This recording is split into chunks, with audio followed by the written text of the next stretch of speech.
And without any further ado, I'd like to quickly introduce the Executive Director of Oregon Shores, Philip Johnson, who will then introduce our guest. Thank you, Jesse. Hello, everyone. Oregon Shores has been working to protect Oregon's beaches for fully 50 years to the day, in fact. And for many years, I have wanted to host a talk by today's speaker. If Orrin Pilkey has a peer in the world and expertise in how we manage and mismanage our beaches and how sea level rise is likely to affect them, I am not aware of it. He's truly a worldwide expert and has been publishing. I've been familiar with his work for decades. In particular, his book, The Rising Sea, more than a decade ago, really galvanized my understanding of how sea level rise was going to be affecting Oregon Shores' work in protecting our shoreline. He is the professor emeritus of Earth and Ocean Sciences at Duke University and the founder and director emeritus of the program for the study of developed shorelines, now at Western Carolina University. Among his many books, the latest is Retreat from a Rising Sea, co-authored with his son and daughter about our need to pull back from the coast as sea level rises, and also Lessons from the Sand, which is experiments for kids and adults to do while learning about beach processes, which brings us nicely to the fact that we're going to be able to learn about beach processes directly from Dr. Pilkey. Orrin, it's yours. Thank you. Thank you so much. I'm really honored to be invited for a 50th year of this organization that I knew quite a bit about. I didn't know about the mile system. I think that's something that we could use in a lot of places. Anyhow, this is a photograph of my parents' house after Hurricane Camille went by in 1969. It was, my brother and I went down, of course, to try to help them as much as we could. And it was at that point that I became a coastal geologist, and I no longer went to sea. I used to be a deep sea oceanographer worrying about abyssal plains, but no more. Next slide, please. This is also in Waveland, Mississippi, but it has a story that is going on in a lot of places. This house here, there's a lot here, and this house is for sale for $700,000. The lot is for sale for $700,000. The house that was here was destroyed in the same storm that destroyed my parents' house in Hurricane Camille. Then they built another house, and it was destroyed in the mid-1980s by Hurricane Katrina. And now, and that house disappeared. Now the lot is for sale for $700,000. There's a lot of this going on where realtors are not telling the truth. Obviously, if the truth was known about this lot, it would never be sold for anything. Next slide.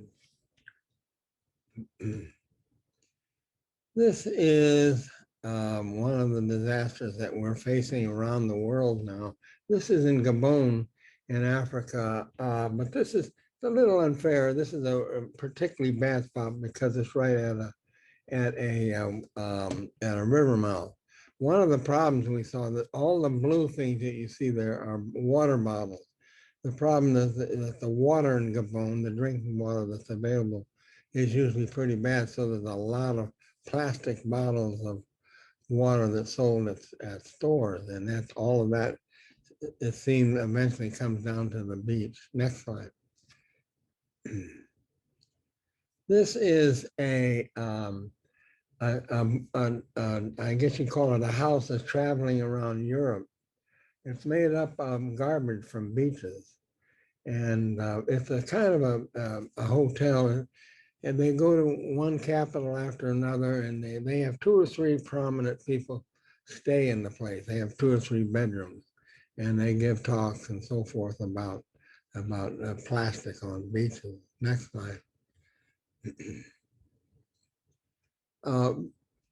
Most beaches are more polluted than we realize. There have been some studies of beach pollution that are rather worrisome, but this is the worst pollution I've ever seen. I wasn't here. I didn't take this picture. taken by my geologist friend from Ireland. This is human sewage going down to this beach where there are people playing and fishing and doing whatever. But in many beaches, it turns out that dogs are the major source of pollution, as you can imagine. Next slide.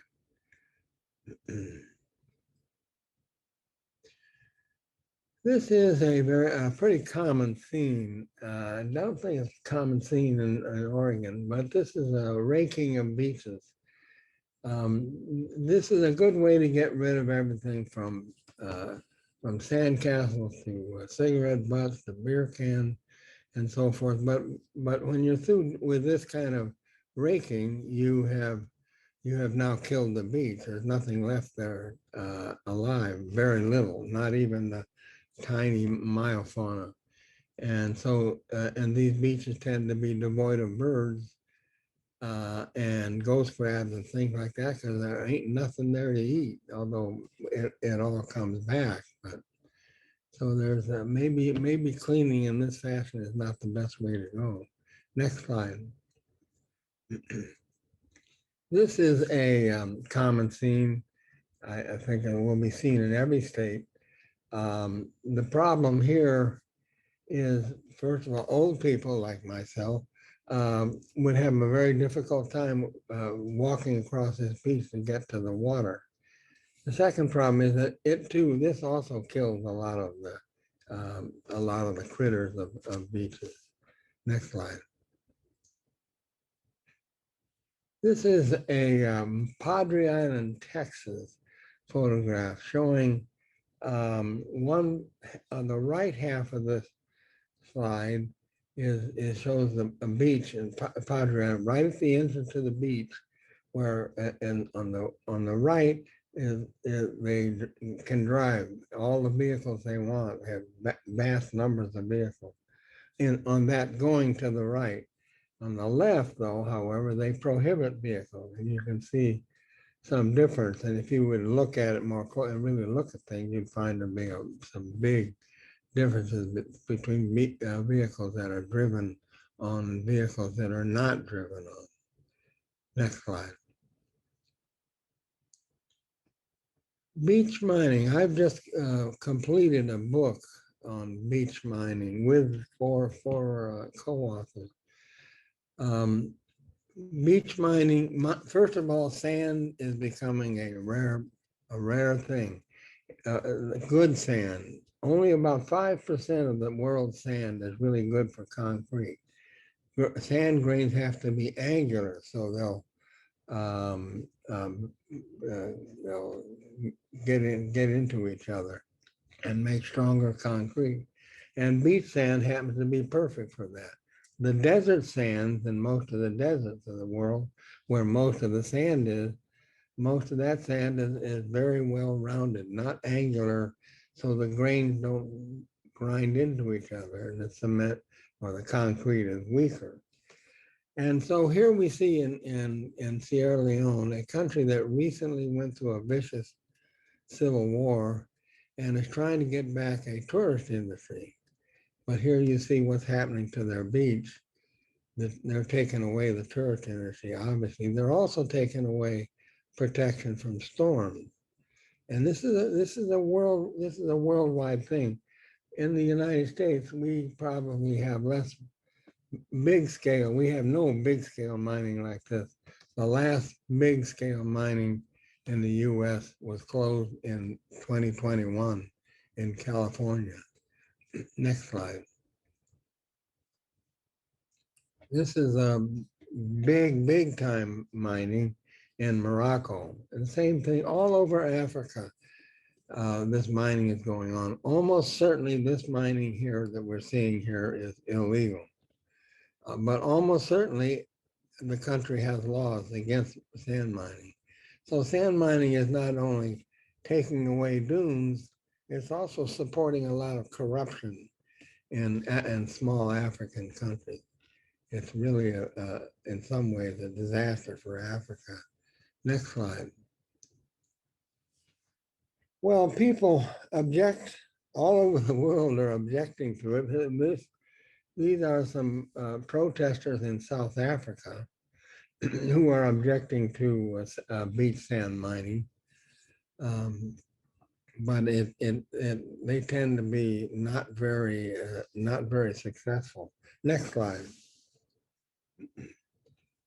This is Washaway Beach in Washington. This is a pretty famous place where houses that are built a little back from the beach go for higher prices than houses that are right next to the beach. For obvious reasons, these 4 pipes that you see here were water pipes for a house, an artesian well where the water was coming up, good fresh water was coming up on its own without a pump. And the erosion continued. Washaway Beach, of course, is a very, very appropriate name. And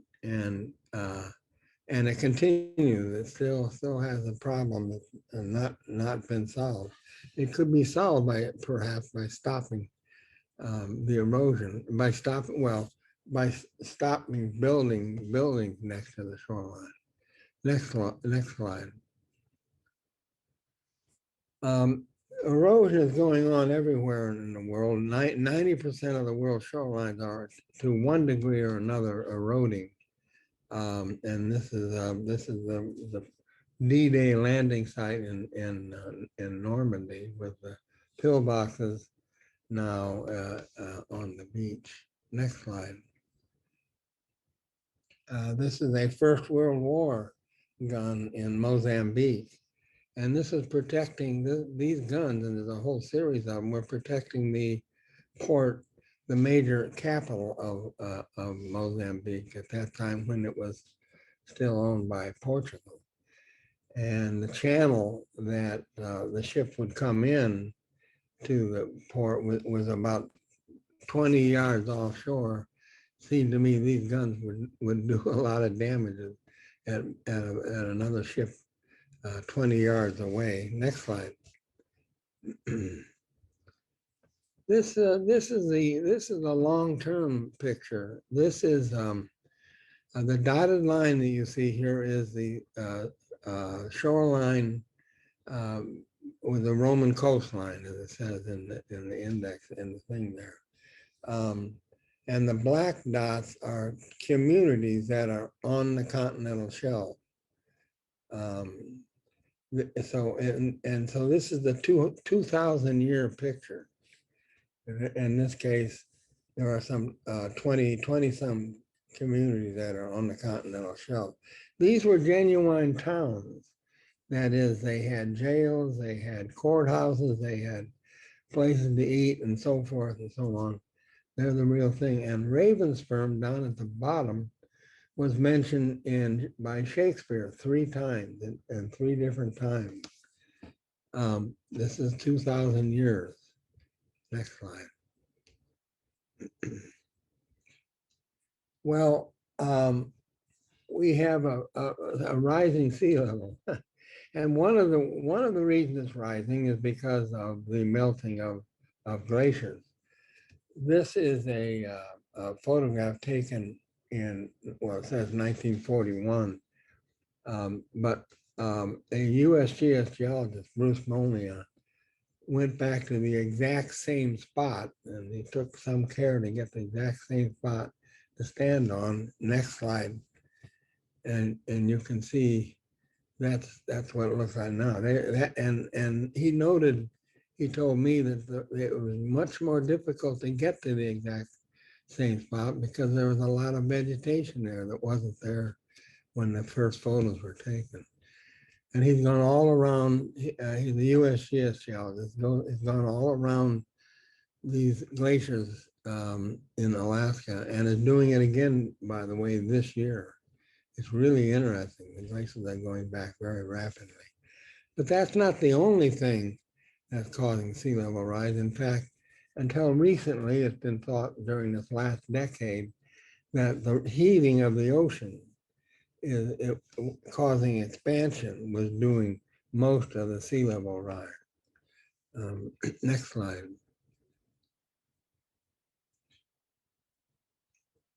There's all kinds of evidence. This is the evidence on a bridge abutment in near Miami.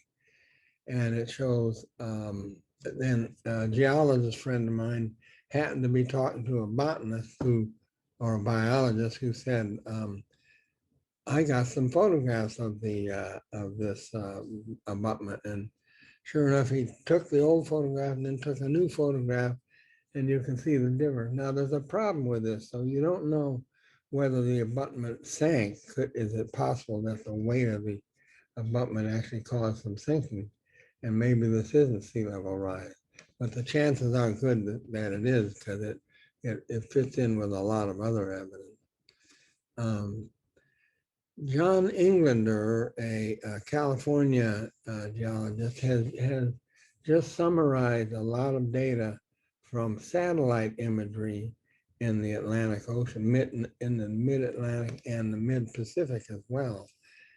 And he has concluded that the rate of sea level rise between 2000 and 2020 has more than doubled. The way he expresses it, in 2000, the rate of sea level rise was 8 inches per century if it had continued on. And in 2020, the rate of sea level rise was 19 inches per century. So we are looking at a big sea level rise potentially. Next slide. The first thing we see, especially in coastal plains where the land is low and slope is very gentle, is a rim of dead trees all up and down the Atlantic and Gulf Coast. We see this rim of dead trees, which is caused by two things. One, sometimes it's caused by salt intrusion, salt water, or sometimes it's caused by the rising of the salt water is actually pushing up fresh water and causing the roots to drown. But in any case, it's related to sea level rise. Next slide. This is happening to barrier islands. Around the world, we have, the US, we have 480 or something like that, barrier islands, including those in Alaska. But this is the best picture I have and one reason I really like it is because it came from a postcard that one can buy at a store, and there it is. I don't know whether we would find such a postcard in the U.S. because it clearly shows that there's a serious problem. Now the scale is not quite the same here, but you can see that the island is going thinner in 20 years. Why is the island going thinner? It's going thinner because of sea level rise.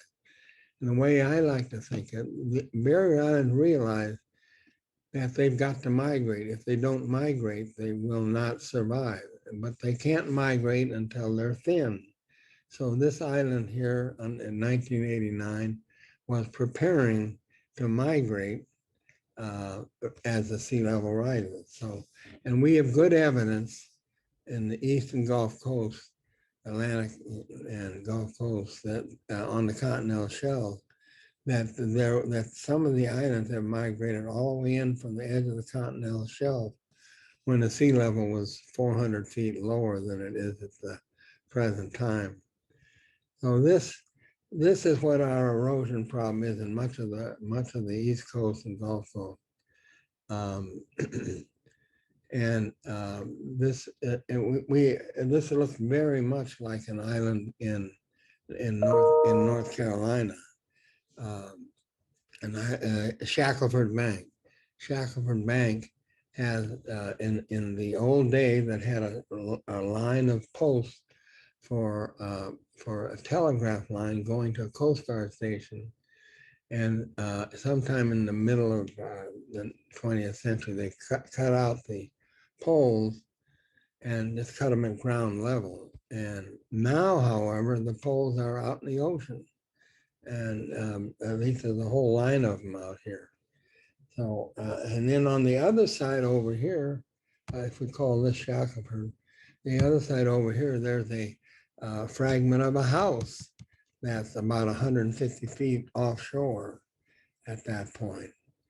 So the evidence is rather, even without this kind of evidence, the evidence is clear that islands are doing what they're expected to do.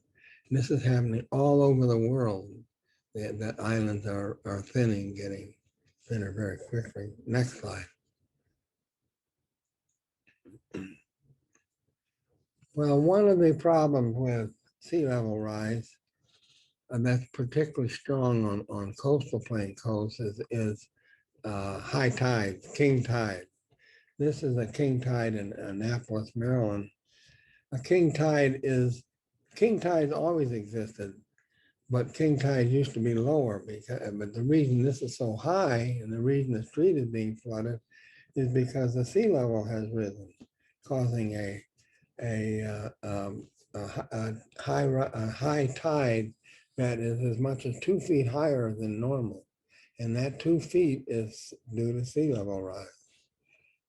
In some cities, some cities in California, for example, there are real problems with roads and communications and so forth because of king tide. The king tide occurs maybe in most cases 2 or 3 times a year, but they're totally predictable, and they are always given in the newspaper that today is a king tide, etc., with an estimate of what it will be. In Norfolk, Virginia, they have a church that has it's a Unitarian church, and they have on their program that the tide gauge, and when the tide is a certain tide is expected, the churchgoers can't park in the church lot. They have to go over to a nearby condominium. These are the kind of things that are going to be happening more and more. We have a catastrophe. We are going to experience a catastrophe. Next slide. This is another example of a king tide on Tybee Island, Georgia. Certain times of the year, certain times they can't get off the island or on it either. Next slide. This is my own king tide. I was with my daughter here in Alexandria. We came into a quote nice restaurant to eat, and we didn't look at the newspaper, and there it was. And you can, I think over here you can see a part of a picnic table. And the parking lot to the right had, where there were a bunch of cars, the water was 6 inches deep, so they had to walk through the water to get to their cars. Now, this wasn't a catastrophe yet, but it will be with time. And I'll get into that. Next slide. They have a different problem in the Arctic. These 3 things are happening. First of all, the sea level is rising here, just like it is everywhere else. The beach permafrost, unfortunately, is melting. 30 years ago, the beaches of this island, this is another barrier island that's getting thinner. The beach were frozen with permafrost.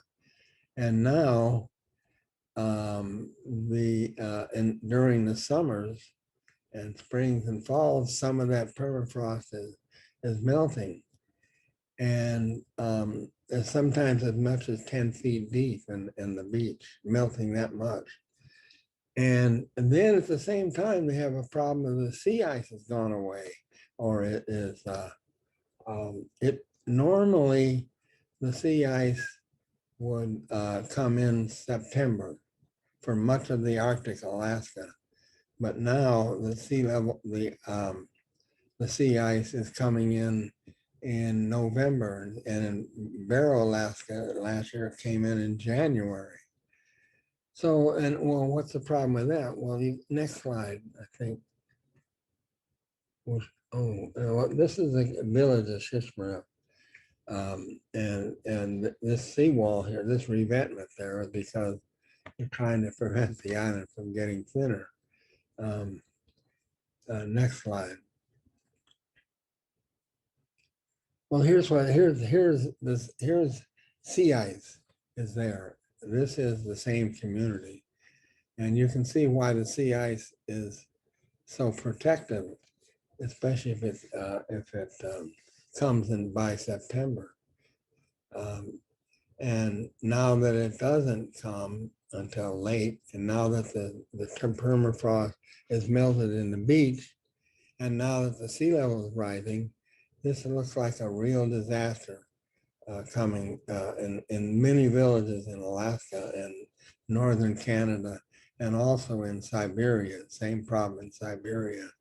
Could you go back one slide? Is that possible? The Corps of Engineers are looking into moving these people to the mainland.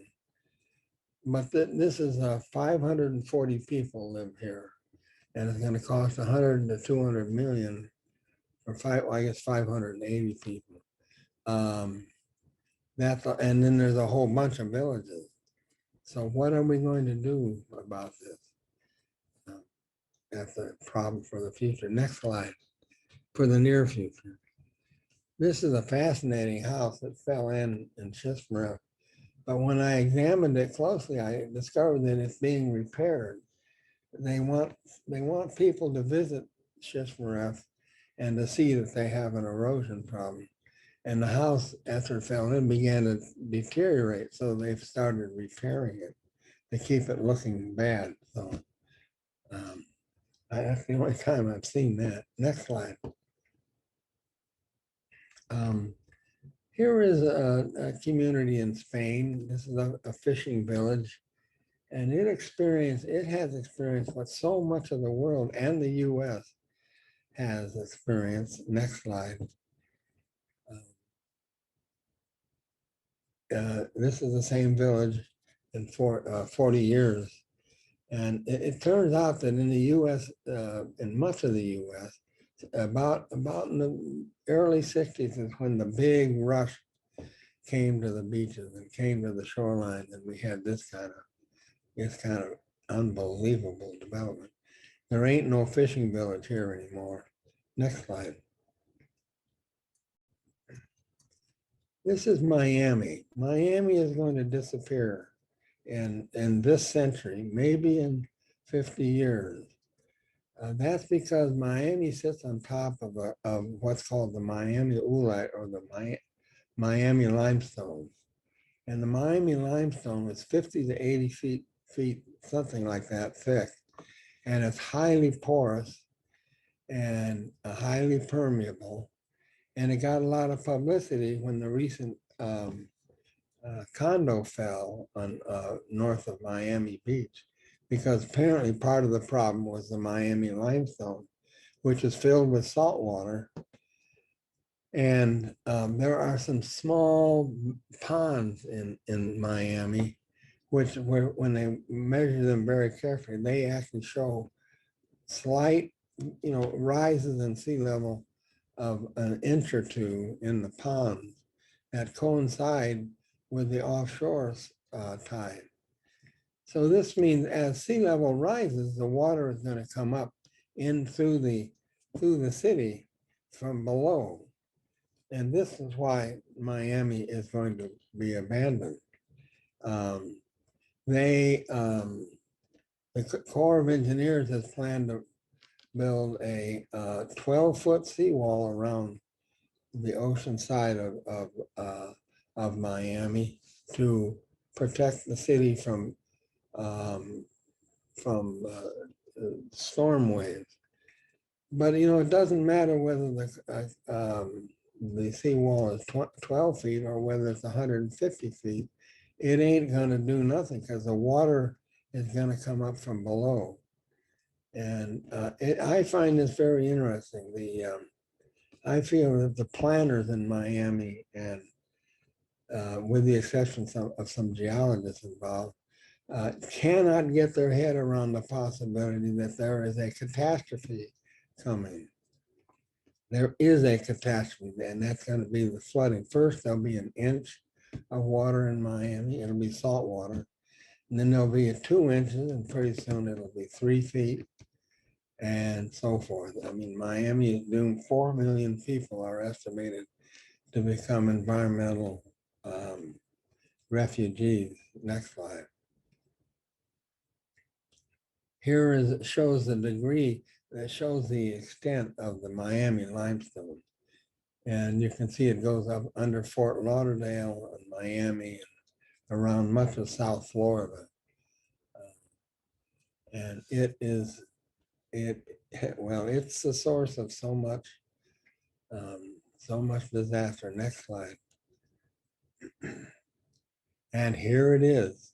This is an outcrop of the Miami limestone.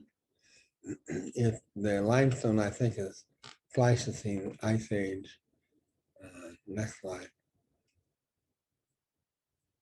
Well, if you want to do something about the problem of rising sea level, well, these are the things you can do. But in my view, for the most part, we are going to have to retreat. Well, how do you retreat when you got a city like Miami with lots of high rises, and you're not going to move those buildings? We were able to move the Cape Hatteras Lighthouse, which was 200 feet high and weighed 5,000 tons. You could move high rises, but it won't. It would be very, very costly. Next slide. This is the mightiest seawall in America. It's the Gallatin seawall built in 2010 in response to the year 2000 hurricane, which killed 6,000 people. Maybe it killed as many as 10,000 people. But the city itself lost 6,000 people. And like all seawalls, it destroyed the beach in front of it. Sometimes it happens very quickly, in a year or two. Sometimes it takes a decade. But all seawalls, with some exceptions where there's a huge supply of sand coming in. But so the first revetment you see here was put in because it was being undermined. And then the undermining continues, so they put in a second rock revetment. Next slide. Here's something going on Long Island. Look at the size of these rocks compared to the people that you can see back there. So they're slowly going to destroy the beach here. They're going to replenish the beach, however, and I'll get to that in a second. Next slide. I was standing on the mainland here, and I was talking to this is a national park in Portugal, and I was talking to the director of the national park, and he said he was standing here looking out the window with his hands on his hips, proudly looking at his empire, when he noticed that right here, right where the inlet is, that there was a barge. There were 2 barges, one with a crane and the other with rocks. And it was the Corps of Engineer equivalent of Portugal, called the Port Authority. And they were building two jetties without informing the park, without telling the Park Service that they were doing it. And you can see what happened. You can tell very quickly, easily, what direction the sand is moving here. Next slide. North Carolina is amongst several states that has outlawed seawalls. Now, of course, politicians can often creep around regulation, One of the things that was allowed was with the assumption that sandbags are better than concrete seawall, was the fact they made sandbags legal. But sandbags are no different than a concrete seawall in terms of what they do to the beach. The problem with a seawall is that it does not address the problem, the forces that are causing the erosion. Those forces continue even after you build a seawall, no matter what it's made of. Now, another problem with with this kind of seawall, a sandbag seawall, is that during a storm, a lot of them get debris comes by, some of it with sharp edges that tear up the bag. Next slide. Here is the Cape Hatteras Lighthouse on the move, 5,000 tons. The locals did not want it moved, and they found experts to prove or to say that you can't move a lighthouse in sand. And they found another expert to say that the bricks would fall off the lighthouse. And so they found several other experts there, but they were all, these guys just showed up. They weren't experts at all. Another one said there's no erosion problem here. But it's a very successful move, and now the local people are quite happy with it. It has brought a lot more tourists, so they're happy with it. Next slide. And here's I don't know if you saw the Nights in Rodanthe movie. This is the house that was in that movie, and it was right on the beach, and it was getting at high tide, water was coming under the house. So they moved it, but they moved it down a little bit, still close to the beach. I thought it was a terrible movie because it showed, among other things, during a so-called big storm, they were all sitting there drinking whatever, and no problem. You know, with a house right on a beach with a big storm, the house would have disappeared, of course.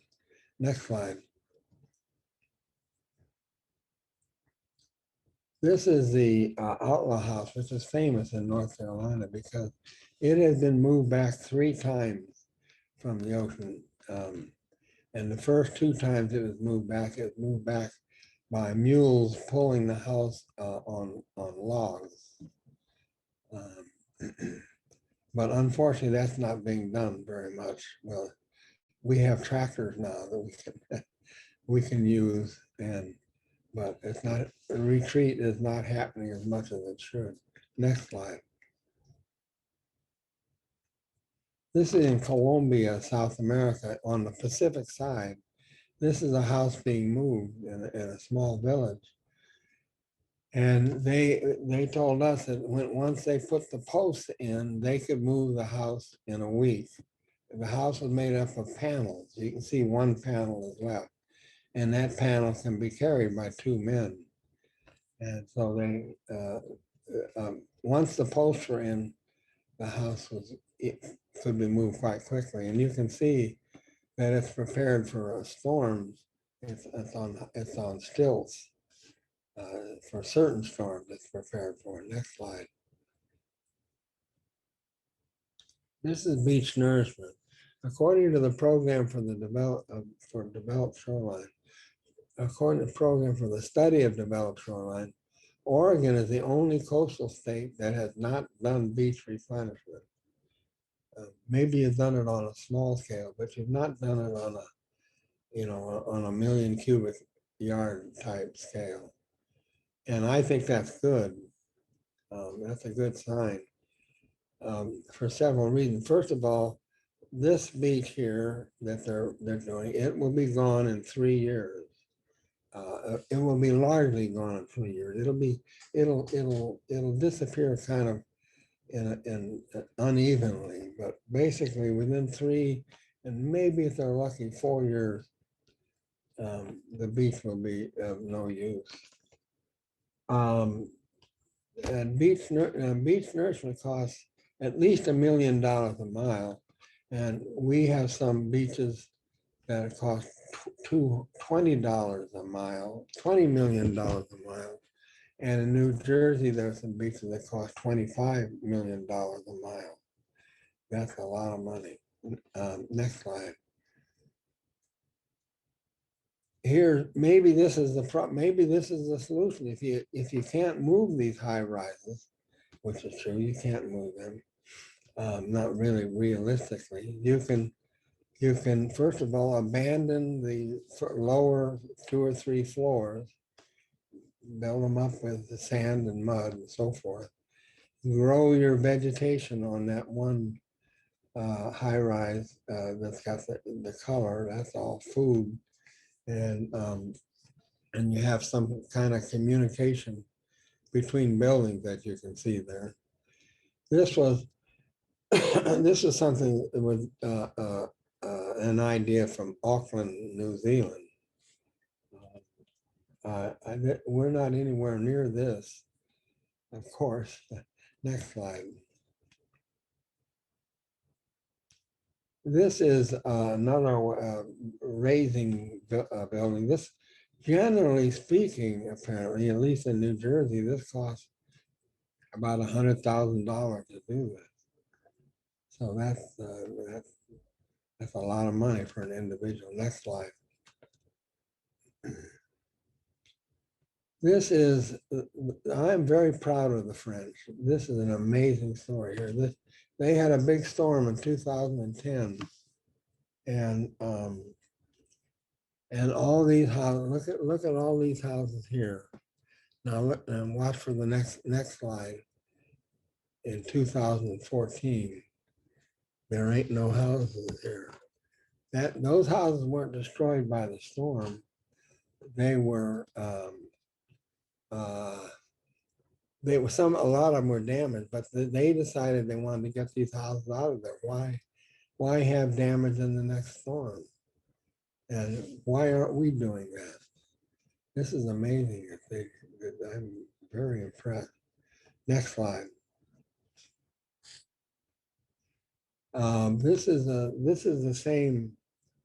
This is something that happened in the same storm about 2010. This is also in France. Notice this building here, the white building. Next slide, please. Let's see that was at the height of the storm Xynthia, 2010. That was at the height of the storm, and that was salt water. And of course, a lot of agricultural land was really, really damaged severely. Next slide. This is what is proposed for Galveston and for several California situations. They're proposing storm surge barriers. The Dutch are way ahead of all of us in terms of coastal engineering, which as a rule is not that helpful. The idea of a storm surge barrier is that the storm surge will open when there's a flood by the river. This is a river, a freshwater river coming in. And when a storm comes at sea, the gate will close. But the disaster that would come is when there's a storm at sea and a big flood in the river. Then we'll be in big trouble. Next slide. We're almost done here. Okay, this is a so-called water park in Holland, Rotterdam, and this is an area, although it's a recreational area now, it is designed to be flooded. It'll save flooding from the rest of the city. Next slide. Hey, Orrin, I wanted to interrupt just for a second, and I'm sorry about that little blip in the programming, but I noticed that in this last slide, what's not showing up for some reason is that the Eiffel Tower is to the left up on the left-hand corner of the screen, I just wanted the audience to know that the Eiffel Tower is a part of this drawing up to the left, showing how big these tide gates are. They're the largest tide gates that I've ever seen, but we can't see that scale because for some reason the slide viewer is not showing the Eiffel Tower next to that. So I just wanted to give everybody an idea about how large these tide gates are. Yeah, huge thing. We're going to make a gate like this, or there's a proposal in Galveston, and they're going to spend $25 billion for this, and I can believe that's what this is. Hey, thank you for that. I didn't know about that. I'll be darned. You're welcome. I knew about it. Okay, next slide, please. And this is a different kind of coastal hazard. And I'm fascinated by these things. These lions, one of their staples are dead whales that come ashore. Next slide.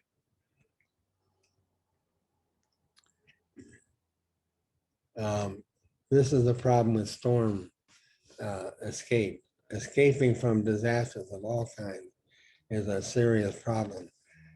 Here's what happened. People have flat tires, people run out of gas, and people have fender benders.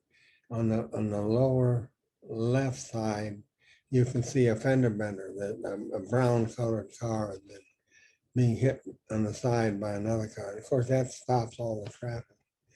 There's a lot. This is a big long story. This is escape from Hurricane Rita. It was actually toward Houston, not away from Houston. Next slide. This is from let's see, South Africa, and I kind of like this one because the fact the sign is there indicates that it must have actually happened. So at any rate, next slide. We have a serious problem of energy facilities right on the shoreline, including 13 nuclear plants are within 4 feet of high tide. Next slide. And here's one where that was hit by a hurricane, and one of the tanks was breached, and that's got oil all over everything there. This is in the Houston Ship Canal, I think. Next slide. Here is a nuclear power plant. This is the Turkey Point one south of Miami. Can you imagine what's going to happen in a big storm surge or a sea level rise? They did in one hurricane that came over here. A bunch of workers that were told that they were there for the purpose of repairing any damage, and they came rushing in to help, but they couldn't get there for hours because the roads were blocked with downed trees and things like that. Next slide. On almost all shorelines, we have sewage plants because in communities, of course, and that's because this is a downhill in communities, and so less pumping required. But that of course is very likely to, in a big storm, to be breached and to cause pollution. Next slide. All the ports of the world are about the same all the major ports of the world are the same elevation. They serve the same ships. And all this area, there's a broad, big area here that's very low where all the cargo is stored. But this is the major sea level rise is going to damage, causes essentially the same damage in every major port. Interesting problem. Next slide. The Norfolk Naval Base, they raised their they raised their dock, one of their docks, because of the expectation of sea level rise. And that's, but what they said and what they told the public was that the cables, some electric cables below the pier, below the dock, were being degraded by salt water, so they had to raise it. But in fact, they confessed later, they knew that if they said they had to raise it because of sea level rise, that the Congress wouldn't give them the money. This is about 20 years ago. I think now the Congress would give them money. Next slide. Now this is almost the last slide. This is Rockaway Beach, another Rockaway Beach. No retreat, not now, not ever, no surrender, Rockaway forever. And Rockaway is a very low elevation city on Long Island. Rockaway is in trouble. Next slide. Does anybody recognize this? This is this is another Rockaway. This is Rockaway, Oregon. And it looks to me, you folks will have to tell me about this, but it looks to me like they've actually built that out onto the beach. Often you see that when a seawall is when the shoreline goes back on either side of the seawall. But it looks to me like that was built out, and that's not a good sign for coastal management. Anyway, whoever was looking at that mile had a problem. But I love that idea that you have for people in charge of miles. With that, I think I'll stop, and I hope some of you may have questions.